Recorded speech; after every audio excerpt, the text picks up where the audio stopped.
ጤና ይስጥልን ውድ ኢትዮ ከረንት የዩቲዩብ ገጽ ተከታዮችና አድማጮች እንደምን አላችሁ? ለዕለቱ የተመራሩትን አርዕስተ ዜና ወደ እናንተ ይዘን ቀርበናል።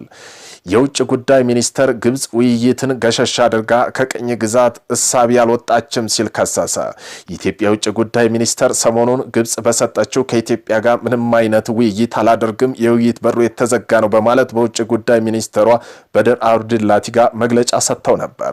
በመሆኑም የኢትዮጵያ መልስ ምን ይሆናል የሚለው በዜና ትንታኔያችን በሰፊ አካተነዋል። ቆይታቸው የምትሰሙት ይሆናል። ቤተሰብ ለመሆን ላይክ፣ ሼር፣ ሰብስክራይብ ማድረገውን እንዳይረሱ። ታላቁ የህዳሴ ግድብ በተመለከተ የግብጽ ባለስልጣናት በተደጋጋሚ ለውይይት የቀረበ ጥሪን ውድቅ አድርገዋል። እንዲሁም ቀጥተኛ በሆነ ባልሆነ መንገድ ዛቻ መረስ ቀጥለዋል ስትል ኢትዮጵያ ከሳለች።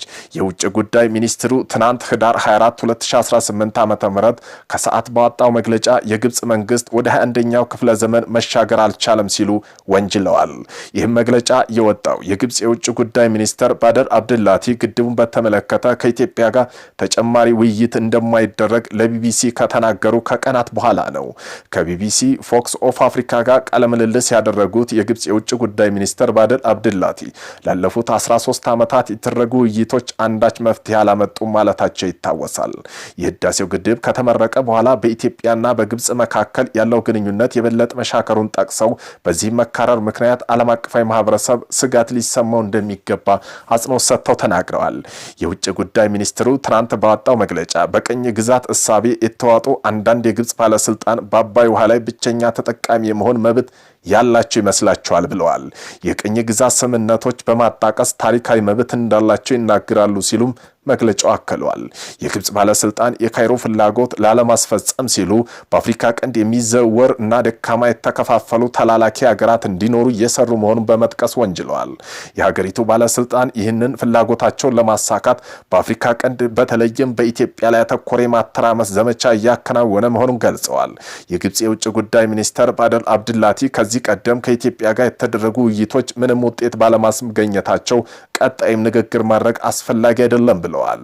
በኢትዮጵያ መንግስት የተሰጠው ምላሽ ግን ውይይትና ድርድር ገሸሽ ያደረገችው ግብጽ መሆኗን ይገልጻሉ። የግብጽ የተንሻፈፈ አካሄድ ጥረትና አስተዳደሩ የከሸፈ እሳቤ ያሳያል ሲሉ ኮንነዋል። የግድቡ ጉዳይ ከኢትዮጵያ ጋር ካለን የሁለትዮሽ ግንኙነት ጋር የሚያያይዝ ነው ያሉት የግብጽ የውጭ ጉዳይ ሚኒስተር በበኩላቸው ግድቡ እንደ ተናጠል እርምጃን የምንቆጥረው ሲሉ ለቢሲ ተናግረዋል። አክለውም ህገ ወጥ ነው ሲሉ የመንግስታቸውን አቋም አንጸባርቀዋል። ግድቡ ከዓለም አቀፍ ህግ ጋር የሚጣጣም አይደለም የሚለው አቋማቸው የገለጹት የግብጽ የውጭ ጉዳይ ሚኒስተር ባድር አብዱላቲ ዓለም አቀፍ ህግን በግልጽ እንደሚለው ከሆነ ማንኛው ድንበር ተሻጋሪ ወንዝ በዓለም አቀፍ ህግ መርሆች መመራት አለበት። ይህም ማለት ማሳወቅና ጉዳት አለማስከተሉ ማረጋገጥ ያስፈልጋል በማለት አብራርተዋል። የትናንትናው የውጭ ጉዳይ ሚኒስተር መግለጫ ኢትዮጵያ እንደ ሌሎች የተፋሰሱ ሀገራት የተፈጥሮ ሀብትን የመጠቀም መብት አላት ያሉ ሲሆን ፍትሃዊ፣ ምክንያታዊ፣ እኩል ተጠቃሚ ዓለም አቀፍ ህግን የተከተለ ነው ሲሉ አክለዋል። በተጨማሪም መግለጫው በኢትዮጵያ በግዛቷ ስር ያሉ የተፈጥሮ ሀብት ለመጠቀም የማንንም ፈቃድ አትጠይቅም ብሏል።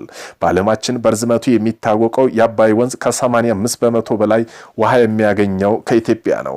የወንዙን አብዛኛው ውሃ የምትጠቀመው ግብጽ በኢትዮጵያ ግድብ መገንባቱን የውሃ መጠን ይቀንስብኛል ስትል ተደጋጋሚም ከሳለች። ኢትዮጵያ ግን ይህ ውንጀላ ተቀብላውም አታውቅም፣ ውድቅም አድርገዋለች። የውጭ ጉዳይ ሚኒስተሩ እስከዛሬ ኢትዮጵያ ያላሸነፍነው ያረጀ ያፈጀ አካሄድ መለወጥ ያሻል ብለዋል። አያይዞም ኢትዮጵያ በፓን አፍሪካኒዝም እና በመላው ሀገሪቱ የሚደረግ የጸረ ቅኝ ግዛት ንቅናቄ ረጅም ጊዜ ታሪክ እንዳላት በመጥቀስ አፍሪካውያን ትብብር የምታምን አገር መሆኗን አስረግጠዋል።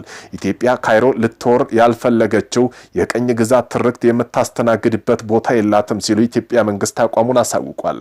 ከአንድ ወር በፊት ግብጽ በብሔራዊ ጥቅሟ ላይ ደህንነቷ ለማስጠበቅ አስፈላጊውን የሆነ እርምጃ እንደምትወስድ ፕሬዝዳንት አብዱል ፈታህ አልሲሲ መናገራቸው ይታወሳል። በመሆኑም ኢትዮጵያ በሰጠችው ምላሽ ግብጽ ህገ ወጥና የበላይነት በተሞላው መንገድ በአባይ ወንዝ ለመቆጣጠር መሞከሯን ቀጥላለች ብለዋል።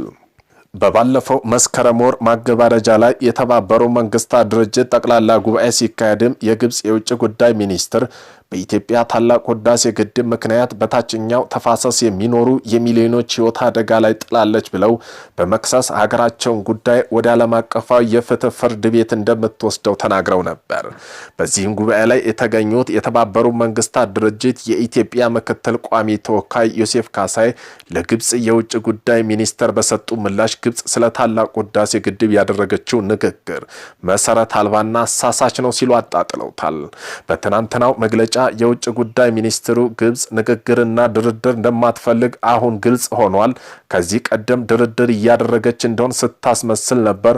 ሆኖም ግን የብቸኛ ተጠቃሚነት የማቀንቀን የድርድርና መፍትሄ ማግኘት ሂደት ስታደናቅፍ ነበር ብለዋል።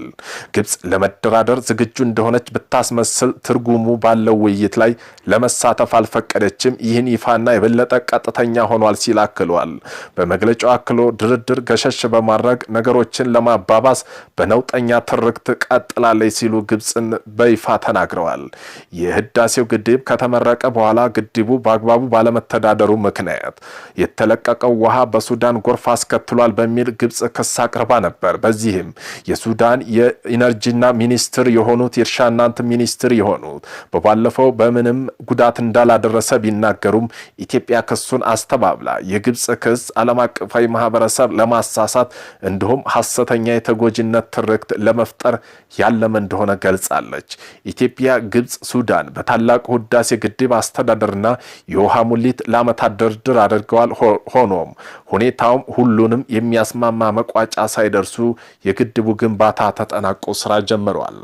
ግብጽ በአፍሪካ ግዙፍ የውሃ ግድብ ጉዳይ ላለፉት ዓመታት ለተባበሩ መንግስታት ድርጅት፣ ለአፍሪካ ህብረትና ለአረብ ሊግ በማዕረብ በኢትዮጵያ ላይ ጫና ለማሳደር ሞክራለች፣ ብዙ ጥራለች። በመሆኑም የውጭ ጉዳይ ሚኒስትሩ በወጣው መግለጫም የሚመለከታቸው አካላት ሁሉ ይህን ኃላፊነት የጎደለው ተግባር ማውገዝ አለባቸው ብለዋል። በመሆኑም አያይዞም እንደ ታላቁ ህዳሴ ግድብ ያሉ ፕሮጀክቶች አፍሪካውያን ራሳቸው የሚችሉበትና የለውጥ መንገድ ማሳያ ከሆኑ ተምሳሌት አንዱ መሆኑን ጠቅሷል። በመሆኑም ግብጽ የሚበጃትን ከኢትዮጵያ እርገት ጋር ተቻችሎ መኖርና በቀናነት በትብብር መዘጋጀት ነው። ዓለምም አፍሪካም የምትፈልገው ትብብር እንጂ ውጥረትና ግጭት አይደለም ብሏል በመግለጫው። ከዚሁም ጋር ተያይዞ ግብጽ በኢትዮጵያ ላይ የምታሰራጨው መሰረተ ቢስ ውንጀላ የክፍለ ዘመኑ እውነት ያልተረዳ ነው ሲሉ የውጭ ጉዳይ ሚኒስትሩ አክለዋል።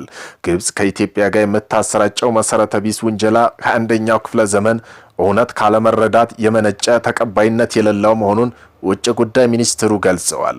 ሚኒስትሩ ጉዳይን አስመልክቶ በወጣው መግለጫ እንዳለው ከሆነ ግብጽ የሁለትዮሽ ድርድር ወደ ጎን በመተው በቀጥታም ሆነ በተዘዋሪም ኢትዮጵያ ላይ የምታሰራጨው መሰረተ ቢስ ውንጀላ ተቀባይነት የለውም። ከግብጽ መንግስት በኩል ኢትዮጵያ ላይ የሚደረጉ ማስፈራሪያና ዛቻ የአንደኛው ክፍለ ዘመን እውነታ ካለመረዳት የመነጨ ናቸው ብለው አስገንዝበዋል። የግብጽ ባለስልጣን በቀኝ ግዛት ዘመን በነበረ አስተሳሰብ በመቸንከር ከአባይ ወንዝ ላይ የበላይነት አለን የሚሉ የተሳሳተ እሳቤ ማራመዳቸው እንደቀጠሉ መግለጫው አመላክቶ ካይሮ በተለይ ኢትዮጵያ ላይ ያነጣጠረ እንዲሁም አፍሪካ ቀንድ ላይ ቀጠና መረጋጋት እንዳይችል ጸረ ሰላም ኃይሎች በቅንጅት እየሰራ እንደምትገኝ አጽንኦት ሰጥተዋል። በግብጽ በኩል እየተደረገ ያለው እንቅስቃሴ አርቆ ካለማሰብ የመነጨ የከሸፈ ሀሳብ መሆኑን የገለጸው ሚኒስተሩ መሰረተው ጊዜ ያለፈበት አካሄድ ኢትዮጵያ ላይ ምንም አይነት ለውጥ እንደማያስከትል አስገንዝበዋል።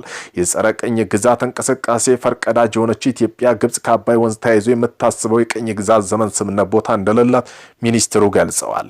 ኢትዮጵያ ሉዓላዊ ግዛቷ ውስጥ ያሉ ተፈጥሮ ሀብት መጠቀም ማንንም ፈቃድ መጠየቅ አያስፈልጋትም ያለው መግለጫው ይህን ስታደርግ ዓለም አቀፋዊ ሕጉን ተግባራዊ በማድረግ ነው ብለዋል።